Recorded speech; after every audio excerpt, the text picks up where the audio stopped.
Mr. Mayor, if you want to call the work session to order, we can go right into that. Let me get this going here. Call the April 28th, 2025 work meeting to order. I'll make a motion to adopt the agenda. Second. Have a motion and a second to adopt the agenda. All those in favor? Aye. Opposed? None heard. Item 1-0.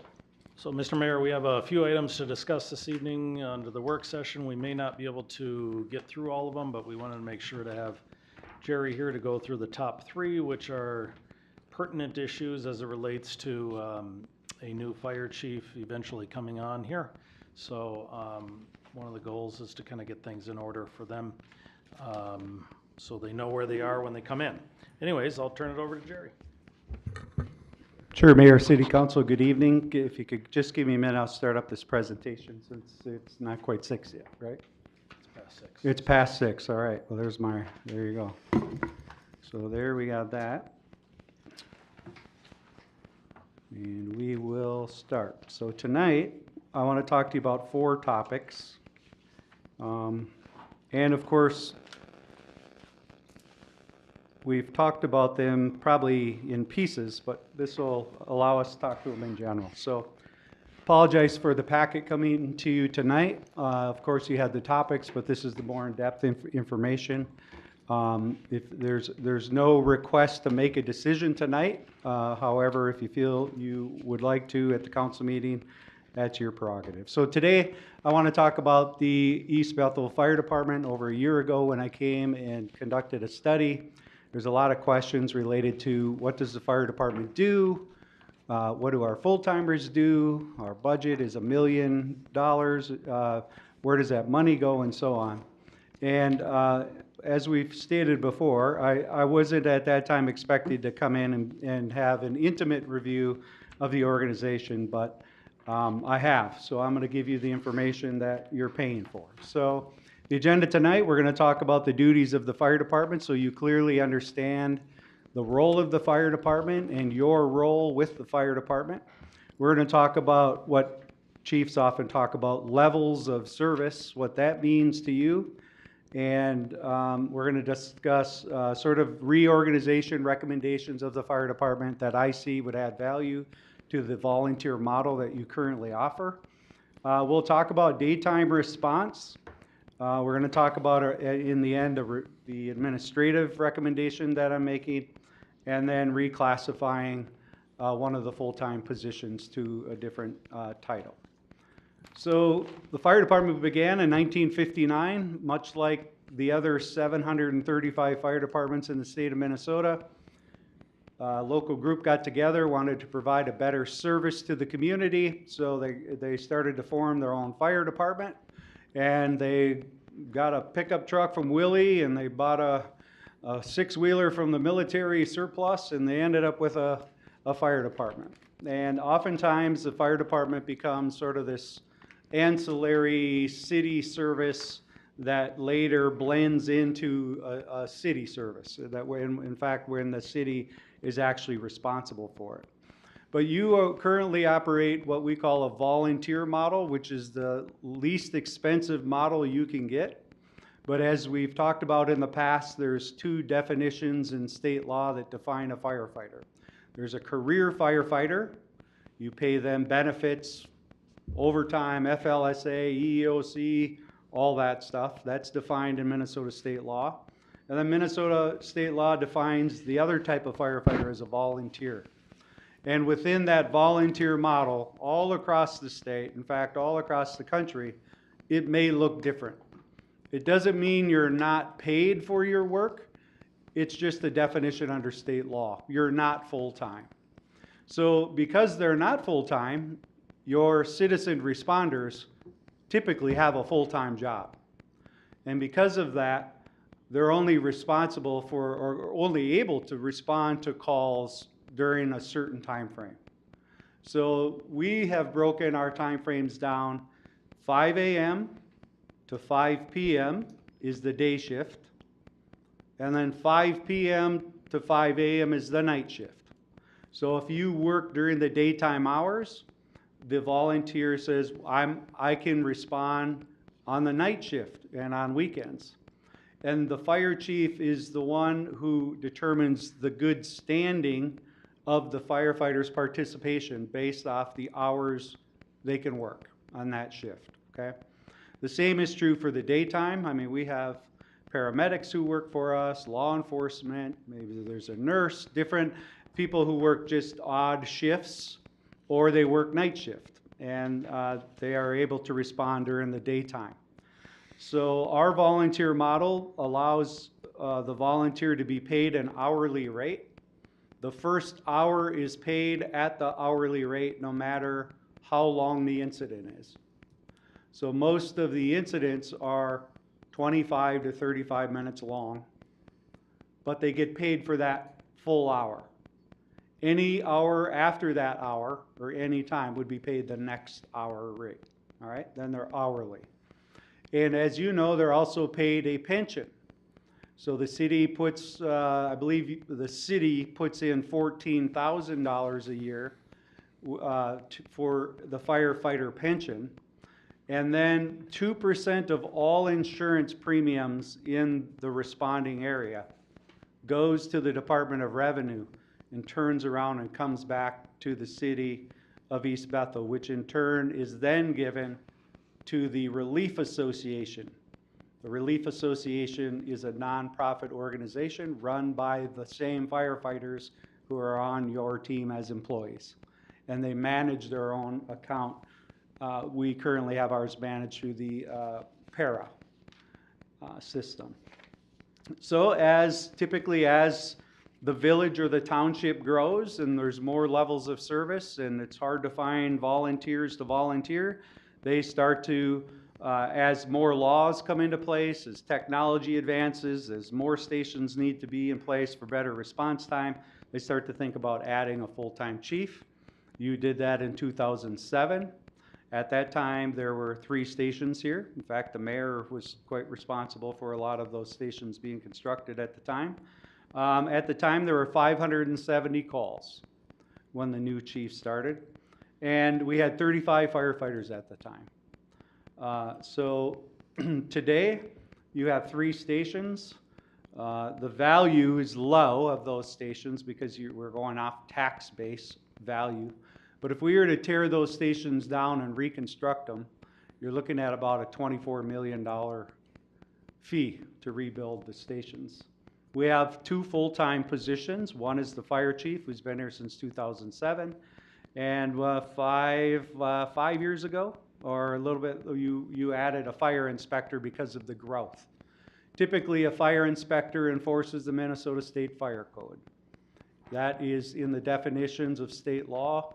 The fire chief is responsible for prevention, investigation, and so on. And they're the ultimate authority of the Minnesota State Fire Code.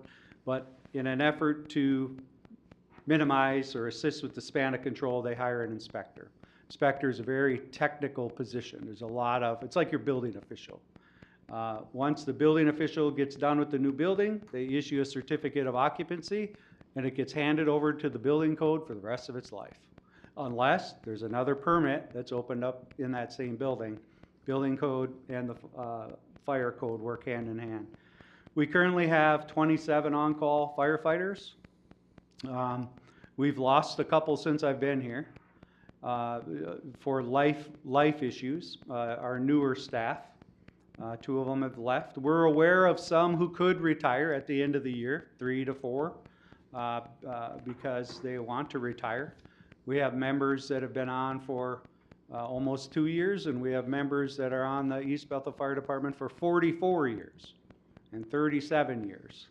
So we have a lot of long-standing, to me that means 10 years or more, individuals on the department. We need, and you saw in my report, we need at least 40. I would even push 50. I think we recruit every day, and whoever wants to come on, we take them on, and we figure out, we don't let them sit in the queue. We take them in, we treat them like a new employee, and we onboard them, and we get them involved. In fact, we have a recruitment session coming up May 14th. That pension credit we talked about is currently at $8,000 a year. So every year of good service is determined by that good standing, they get $8,000. When you take the $8,000 plus the annual hourly rate and you divide it by the numbers they put in, it's a pretty good hourly rate. But it's a long-term game to get the pension.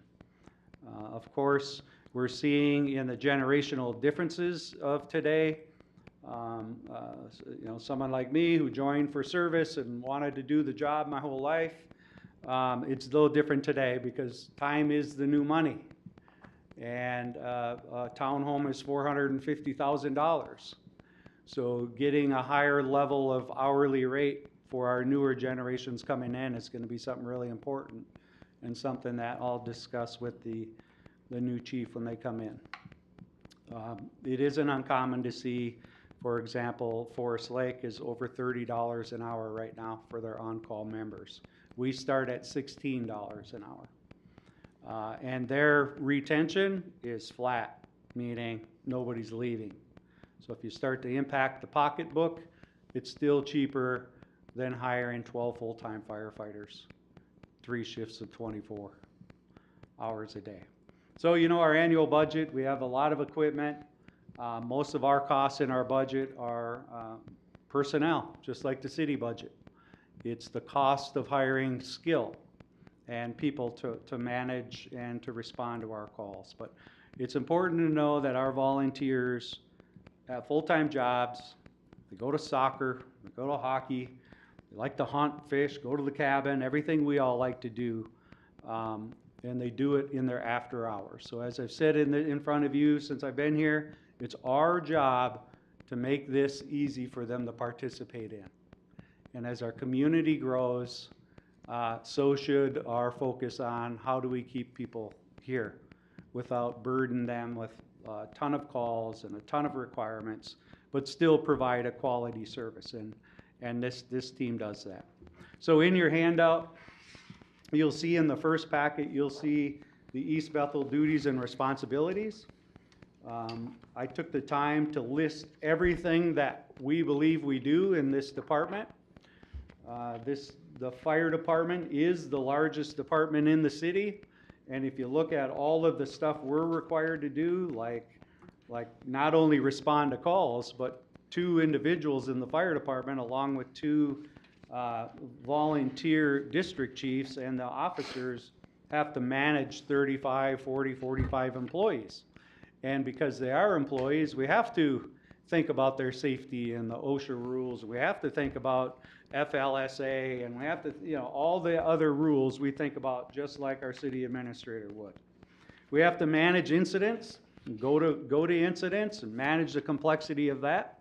I'll give a shout out to the city of Andover today who woke up at 7 this morning with a house fire, baby trapped on the upper level. And the crews got on the scene. They have a duty crew model, but the chief and assistant chief and others got on the scene and went in there and grabbed that baby and brought it out. And they saved a life because time is of essence. So they're the same model we are with the exception of the duty crew. And that 7 o'clock period, that 5 to 7 a.m. and that, I'm going to say even 3 to 6 p.m. when our citizens are coming back home from work is a very critical time where we're short-staffed. So as you look through this packet, you see there's a lot of stuff that this department is responsible to do on a daily basis, from managing our own budget to paying our bills to making sure 3 stations are equipped and maintained to making sure 35 to 40 employees have all the gear they need. I'm on and on and on. So what we're doing and what I've been hearing since I've been here, and we saw it in the survey, is people want structure and they want to understand, what's the expectation of them. So we've created this sheet here. You've heard me talk about swim lanes in the past, and this is exactly what this is. You'll see all the way to the left the fire chief's role. He's a departmental leader. He takes full responsibility for the entire department, good or bad. He inherits the past. He predicts, he's responsible for the future. It's just that role. The fire inspector, believe it or not, we didn't add anything in here other than, some things that we'd like to see, but the fire inspector currently does a lot of work. is tonight managing the new records management system and teaching all of our firefighters how to do that. And you have to remember the past. We had a longtime fire chief in a position with other volunteers supporting. Our call volume continued to grow. You had the fire chief leave, you had his #1 deputy leave, and we've lost a lot of history, and we've lost a lot of internal support and knowledge. So now we're building that up. You have 2 district chiefs. One manages Station 2, the other one manages Station 1 and Station 3 out on the island. And they basically start managing the people. And the reason we have what we call fire officers or supervisors is because the fire chief just can't manage the span of control of this complex monster.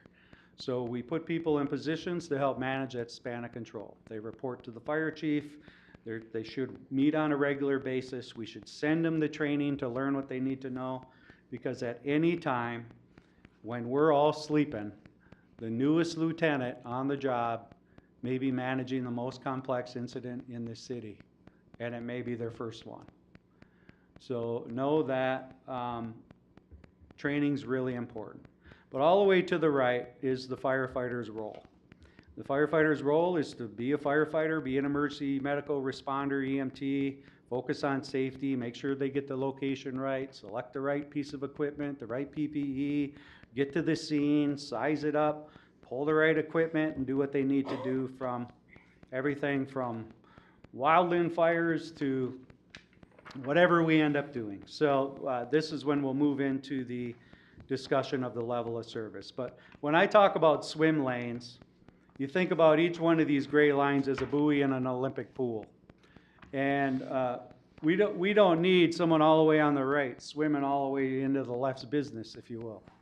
And I don't need someone on the left swimming all the way over to the right's business. So when I say Jerry's not responding to medical calls, and they say, why? I say, because I have you to do it. Because you're the firefighter, right?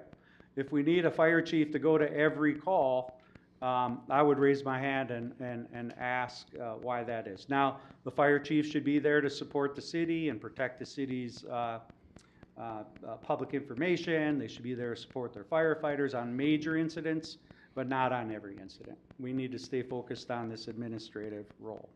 Any questions on this real quick? Clear as mud. Awesome. So now we're going to move into the levels of service.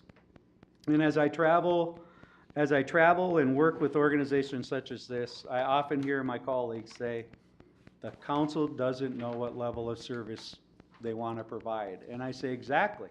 When was the last time you talked to them about the level of service? And they say, I don't know that I have. So when I'm talking about levels of service, I want you to think about it as like an incident type. And we have basically, I'm going to put it into 2 categories of incident types. One is fire incidents. What does that entail? The other is a medical incident. And remember that there is no law that requires a fire department to exist. It's the fire service determined by the city council. So when you look at the medical events list, when someone dials 911, the 911 communication goes to the Anoka County Communications Center, now located in Andover on Hanson and Bunker Boulevard in a new facility. The telecommunicator, 911 dispatcher, will answer the phone, a 911 police or fire, what's your emergency? What they're trying to do is determine what's the correct event type for this. Because each one of these event codes is tied to a response plan that the fire chief should work out. Not only what station should go there based on latitude and longitude, but who may need to support us if we have a big incident. So on that sheet, you'll see some highlighted areas. I believe I had to highlight them. The ones in yellow are the ones that I am calling non-emergent, meaning they're non-life threatening. And as you've seen since I've been here, there's confusion on what I'm talking about when I say we should balance the organization out by looking at not responding to non-emergent calls. I'm talking about the calls of a fever, the calls of a back pain, the calls of dizziness, a cough, diarrhea, sore foot, the things that we get these calls all 24 hours a day. But my point is abdominal pain, medical alarm, high blood pressure, the non-emergent calls, a psychological hold, medical information, they tone it out, maybe our duty officer may handle that. Lift assist is one. I'm highlighting the ones that I recommend. If you decide to move forward with with my recommendation, I'm going to work with the chief officers to determine, what the best ones are for the city of East Bethel. And I know these are non-emergent. I've recently spoken with Alina, which should be in your packet again. There's another handout in there from Alina. And they showed that their non-emergent calls, from the time they got to our area in emergent, they left non-emergent. There was only 1% of the 894 calls in there where they left our city in an emergent response. That's a low number.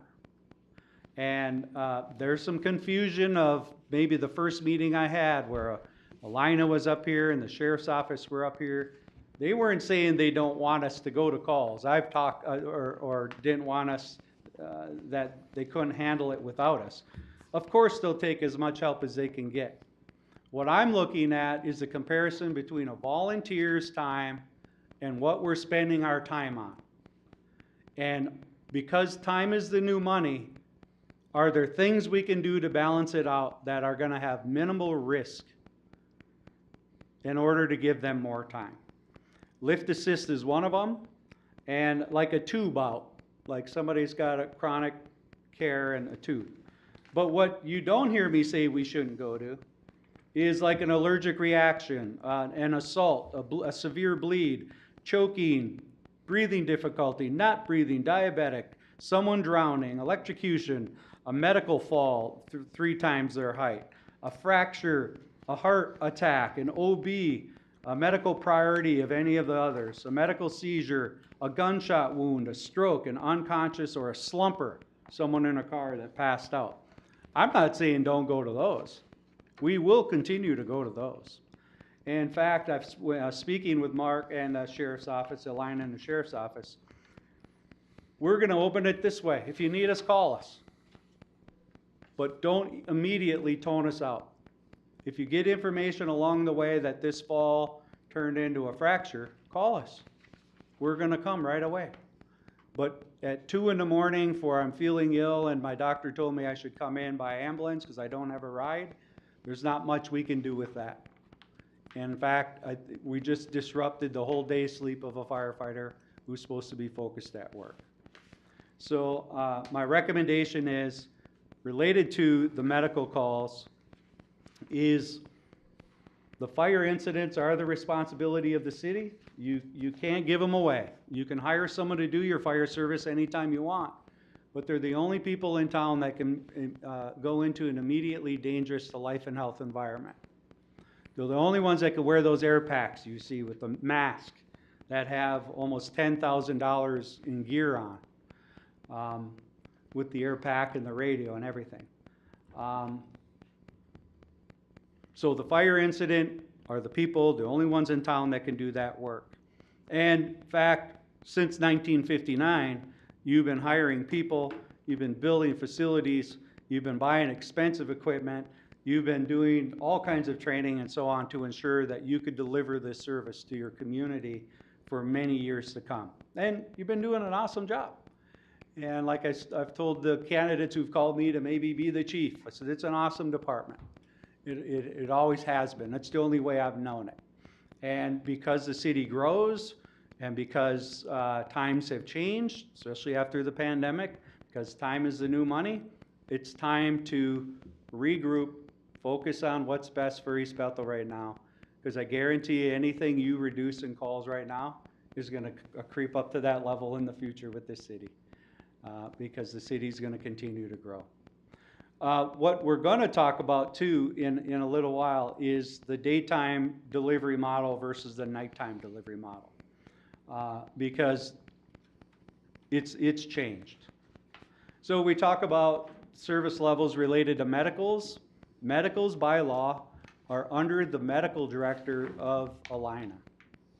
The Alina ambulance and Alina overall is responsible for all the medical calls in our community. Much like the wildland fires we go to is the responsibility of the Department of Natural Resources. But we respond as a quick responder to try to stop it, slow it down, put it out, but they come en route. They'll bring us air equipment, helicopters and big airplanes. They'll do all kinds of stuff. But we get there and we know we can make a difference, so we go en route first. We try to mitigate the incident as we could. But the Alina is by law responsible for all medical calls. And Alina is stationed in our Station 1 off Bunker Lake Boulevard. So again, my proposal has been, since the report, to look at reducing the non-emergent incidents, but continue to go to the ones where we can make a difference on. And allergic reaction, for example, we just had a discussion about EpiPens. We don't have EpiPens in our duty officer vehicles. Well, if that vehicle is the first one out from the home to the scene, my opinion is we should have EpiPens in it, because you can save a life in a matter of minutes by giving someone a shot. So we're purchasing new bags, and we're putting medicines in the duty officer truck so that they can make an impact that way. They have an AED, they have these little smoke grenades they can throw in houses. That little buggy can do a lot of damage. Know that a reduction in this type of call volume, the non-emergent, could be a 50-60% decrease in calls, according to the numbers Alina's providing and so on. And that's something new for us, because we've gone to medical calls for many, many years.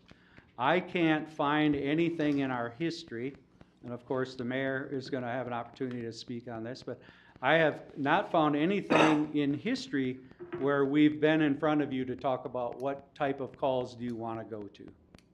And the council made the decision. So the request is going to be to reduce the medical side of the fire side will stay the same. Medical side will be reduced to non-emergent incidents. And I want to make sure that I leave the recommendations to you to make a decision on, because we've been working on it for over a year without a formal type of discussion on it. Let's talk about daytime versus nighttime. We talked about the two shifts, the 5 to 5 and the 5 to 5. Since I've been here, and we'll talk at 7 o'clock to the community, we've had 3 structure fires that were in our town. Each time I was there was 1 firefighter and 1 engine. And to me, that's a safety issue. Not only that, nighttime, you'll get 3 trucks and tender and everybody. It's a little different in the daytime than it is at the nighttime. So a recommendation based off the National Institute of Standards and Technology and the National Fire Protection Association, who we look as a best practice. They do a lot of testing and they make recommendations to fire departments. And they have said years ago that if you were to have a 2,200 square foot Rambler fire, you should have, in order to be compliant with all the rules of OSHA and the standards and all that stuff, you should have 15 people on the scene in a matter of minutes. And someone who's in my shoes running an on-call volunteer model, we sort of chuckle inside because we're hoping to get 5, on the scene in a lot of cases around here. And this is why auto aid, automatic aid, is so prevalent in our area, is because others are facing the same issue of the daytime response. And because of that, they're automatically dispatched at the exact same time we are for certain incident types. Like structure would be a multi-alarm dispatch, where we already have the first alarm predetermined, dispatch is toning all of them out at the same time. If I need a bigger response, I'd call for a second alarm. Second alarm would already have a predetermined status of rigs and what city they're coming from and so on. and it just goes up the alarm chain. But in the daytime, I'm concerned about the safety of the firefighters, and I'm concerned about our inability to, right now, provide the staffing that we need during the daytime. Everybody's at work. We have 3 individuals in the daytime typically who show up. Thankfully, they have probably, they have over 100 years of service combined, and they know what they're doing, and they do it really well, but it's just not sustainable. So my job is to bring information to you so you can be aware of it. I don't bring any of this to you lightly. If I don't think it's needed, I won't be here. But I need you to, understand where we're at. So with that being said about the daytime response, immediately, and my number one focus would be to create a staffing model during the daytime. What does that mean? We call it a duty crew model, where we take our volunteers, and rather than them respond to incidents by a pager or a phone, and by the way, we have extra pagers, and I don't mean this in anything but positive. If you want to experience what it's like to be an on-call firefighter, I would love to have you carry a pager. And when that we'll program it for your area, and when that pager goes off, all I want you to do is respond to the fire station any time of the day and night that you can, 3 in the morning, sign the sheet, and then go home. And just do that for a month and experience what our firefighters go through, and you may have a different view of what these people do. They're very talented, they're balancing lives, and not only that, if they don't make the call expectation that we place upon them, they typically get disciplined or they lose their pension credit. So if they don't make their 30%, they get nixed. They may not get that $8,000 or that share of those months for that quarter. And I don't know that's fair if we haven't come up with the best balance for them. So with the staffing model, I'm proposing 8 hours a day. We're going to offer it to our volunteers. It's not going to be mandatory at first, but eventually we have to put people in the station. And quite frankly, with no disrespect to anyone, I don't mind if they're from somewhere else. There's firefighters that are duty crew people, and they work for Plymouth today, and they go to Roseville, and then they come to East Bethel, and then they go to Isanning, sort of the Velcro patch. They're firefighters that make a full-time job out of a part-time job. But we need to find a way to staff it, because the next level of staffing for you is a full-time, daytime staffing model. So putting the numbers together and talking about a reduction in medical non-emergent calls, talking about the next step about reorganizing and reclassifying, we've come up with enough funding in the current budget where a daytime staffing model for East Bethel right now would cost about $15,452, which is really reasonable. If you look at this page, you'll see in this box up above, right here, some of the things that we would move around within the budget. And I spoke to Mike about this already. We would look at if a duty crew were on scene in the green here, these are the type of things that they would be doing during the daytime. And we can manage the 8 hours. We'll work with data. Ben and the chiefs will work, and we'll work with the best time to put these people in place. But they'll be doing equipment maintenance. They'll be, they can even train if they want. You'll see an exponential increase in confidence in pumping an engine and using the saw and so on. This is my 4th time recommending this and implementing these programs. Oftentimes we hear people, and next thing you know, they're like, wow, this is awesome. I get to schedule my time on the fire department. Yep. You don't have to come back unless there's an all-station call, and that's where your percentage is held. And that's rare. Right now, every station responds in the daytime. We tone out every station during the day, and we're ending up with a few. So they'll assist with admin, they'll do public education. We can even train them to do some low priority inspections. They can manage all the lock boxes that we have in the city. The city has a very, I'm gonna say a highly secured lockbox system with a special diamond cut key that's used to access buildings after hours.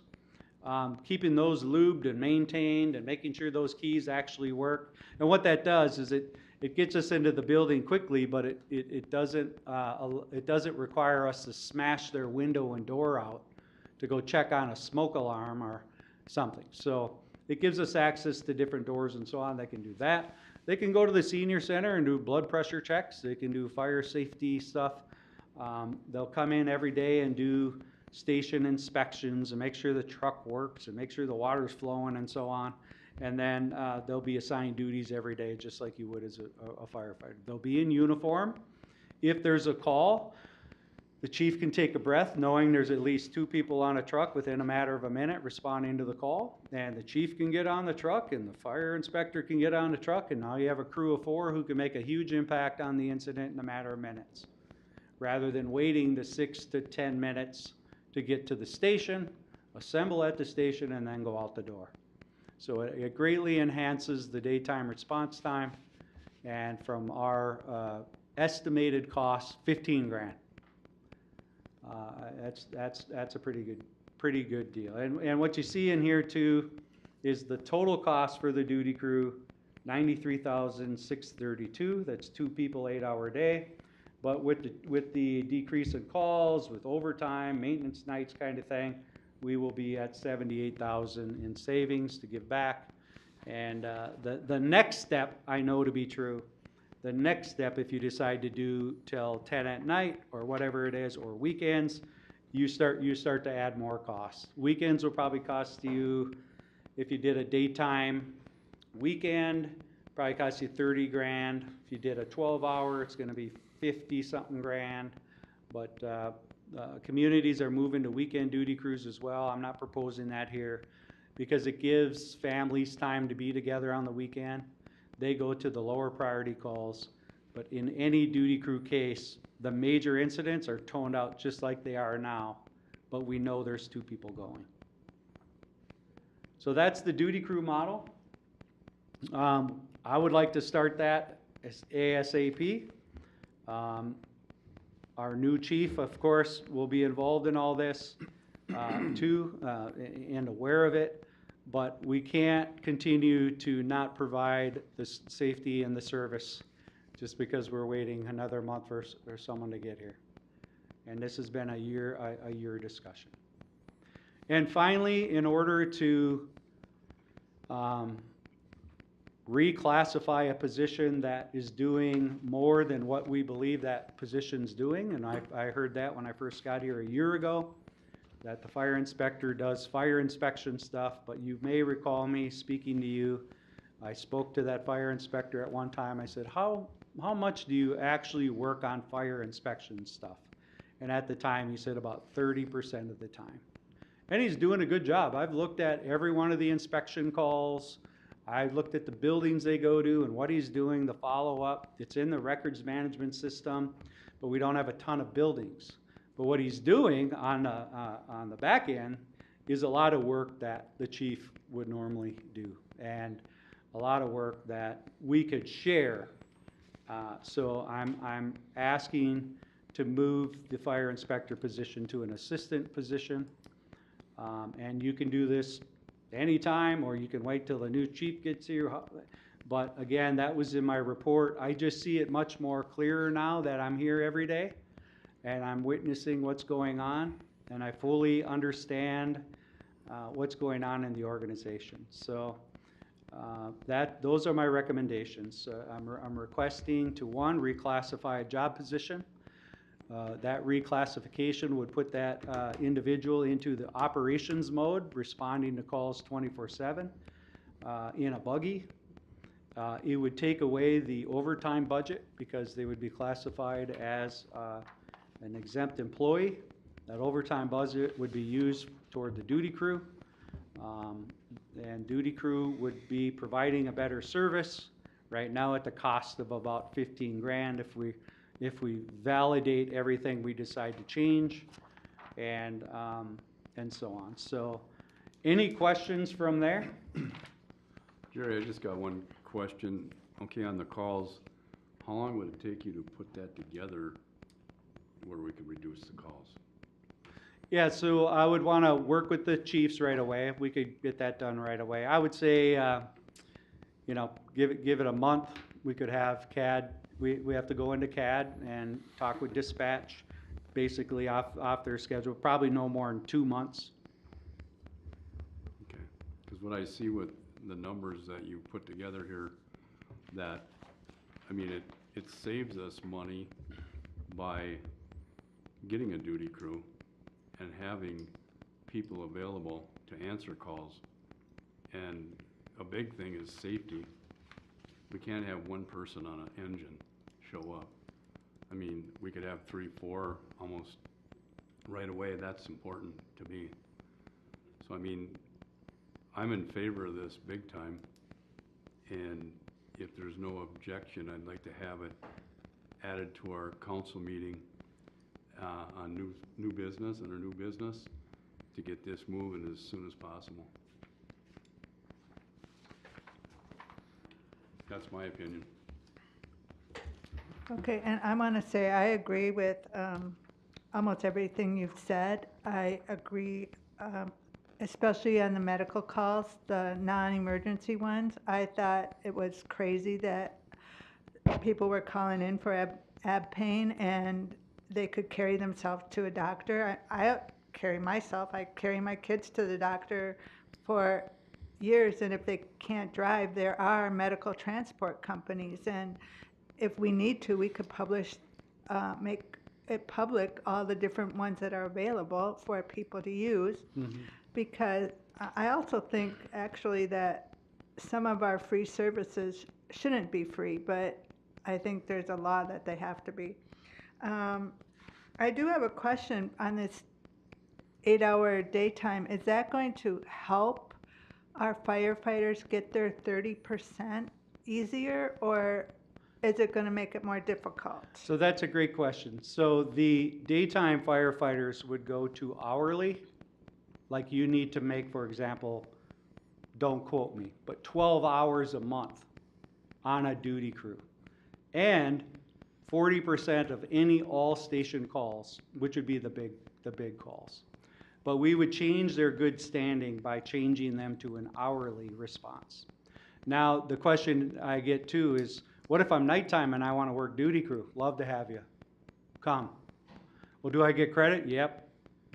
If you can come to daytime calls and you're off during the day and you want to work a shift in the morning and enhance your skills and be better trained and serve your community, you can do it. I don't care what shift you're on. If you can make any of the shift calls, come. And I would give extra credit. You know, we still have to meet your requirements for the shift because we're balancing how many people will be on that shift. But the duty crew will go to an hourly type of good standing rather than a percentage. Okay, great. So I am a little confused on how things save, because we are still going to need people to come at night and on weekends, and we're not going to have anybody totally assigned for that if they're working the 8-hour days. How are you going to have enough staff to do all of this? Yep. So in the city, there's a daytime staffing crew. It was at 6 one time when I did the study. I think it's at a good 4 with a couple people coming in and out, you know, because they work an odd shift. That's our day crew, compared to our night crew, which is at 20. So the night crew will still be there. This is only talking about daytime.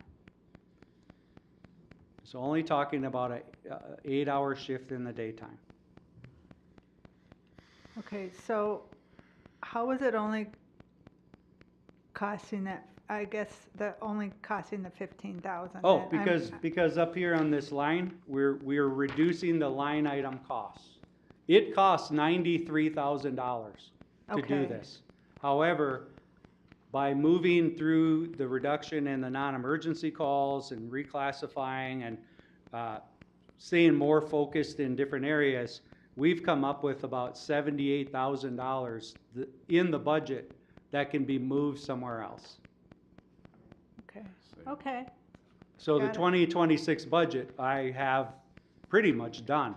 I sent it to Mike already, based off this, and it's actually, it's a little less than what it was this year. But I've learned some other things just in the last day about what's in the budget and what we're paying for and stuff that I wanna talk about. So All right. I don't think we should continue to keep cutting the fire department budget. There isn't much to spend there now. and for the assistant chief position, is there, if the chief actually does what he's supposed to do all day long and not go on all these calls, is there enough work for both of them? Because in the way I'm thinking that if they're not going on 800 calls and they're doing their job, then the assistant chief might not be necessary. Yeah, it's nice to have the two positions. One is there's plenty of work for them to do. The skill sets are different between two people. One's a real techie person who wants to do data and, wants to order all the equipment and so on, where the other one's more focused on budget, relationships with the council, coming to these meetings, that kind of stuff that we may not have been doing in the past. The fire chief's role isn't always about, staying in the station and work. It's about addressing and the community and attending events and so on. But are we getting short on time? You got 8 minutes. I got 8 minutes. I'm done. I've got a you. question. I think one of the biggest things that we're gonna hear from doing this move on less calls is residents might say, are we in jeopardy? Are we not safe? Are we not covered? I mean, it's come up before. I know Ham Lake has got a system that they went to and they seem to be doing excellent with it. What do I say to someone that is worried about something like that? Yeah, what we can never guarantee Right. is that a fall isn't a heart attack, right? Right. It came in as a fall, but it's a heart attack. What we can say is our telecommunicators are professionals. They ask a lot of questions. Their call gets transferred directly to Alina dispatch, paramedics who ask questions. And then they say, step them up, start them, add another ambulance or so on. But there's no guarantee the fall isn't a heart attack. But as you see in the Alina report, that's from them yesterday. 1% of their response left this city in an emergent mode. So we're not seeing a lot of those. But we're talking about a fever, and do we want to subject our firefighters to a fever and to COVID and everything else, when most of us, and I won't ever judge anyone's emergency, but as I said last time, these people will end up in an ambulance and get to the hospital in the emergency room and wait, just like the people on the other end of the wall in the emergency room for a doctor. But anything that's said to be emergent, we can make life safety and we can go in, we'll do it. So I got two questions. First with the fire inspector to assistant chief. I assume you've talked to the fire inspector about this, Yes, and what's his feelings on that? he would be elated to have that position. Okay. He's not interested in the fire chief's position, but he feels he's doing what we've defined in the work. And of course, he's willing to step up and do the work. He lives right down the road from the station. He's a longtime member here. He's a paramedic. He's got a degree. He's a sharp kid. So if I didn't think he was the right guy for the job, I would mention, Yep. we would post Okay. for it. Just want to make sure it's good by him Yeah. before we take any action. The second is, Have you talked to the fire department as a whole about making the changes to the call responses? Because I have talked to firefighters in the past that they want to go to a lot of the calls because some of them change. Yes, yes, I understand that. My wife even informs me that I used to love going to all those calls, you know. I'm in a different position. I'm bringing this to you today without the firefighters maybe having all the information. But once we get an understanding of what direction we're going, I can present that to them. We don't have to make this like overnight. I would definitely ask about, we work on staffing first, but they're aware that I've been talking about this since the first day I stepped foot in this city to do an evaluation.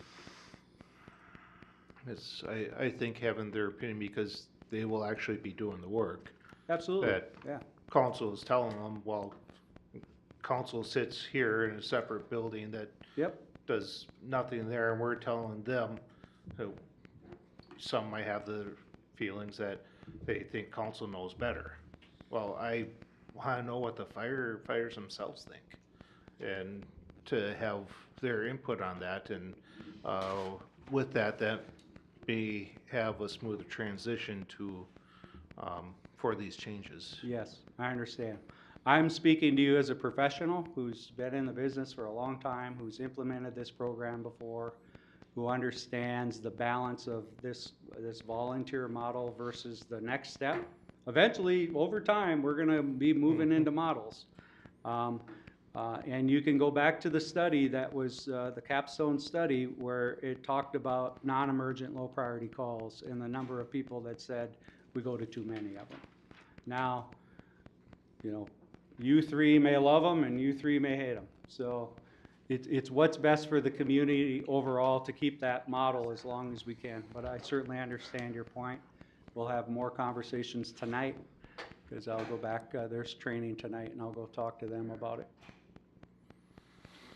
Okay. Thank you. Artie, yep. I'll make a motion to adjourn the, Oh, oh, never mind, sorry. So, as far as the assistant chief deal, I don't know, I'm a big opponent for that because when we hired our first full-time chief, I was the chief prior to that. And Mark took the role as the administrator of the department, dealt with the politics, dealt with council, and all the state issues. And it's a big obstacle just doing that. My job was just to handle operations of the whole department, all stations and that's a big job. So there's plenty of work for two people there, I guarantee you that. It's a lot of work, a lot of responsibility. So I'm all for that part of it. So we're here with 3 recommendations. What does council want to do? Mr. Mayor, can't we can vote bring on that it to right the now. council meeting tonight to discuss under new business if you'd like. Okay, that's fine. So motion to adjourn? Yep. second. Have a motion second to adjourn. All those in favor? Aye. Aye. All pass.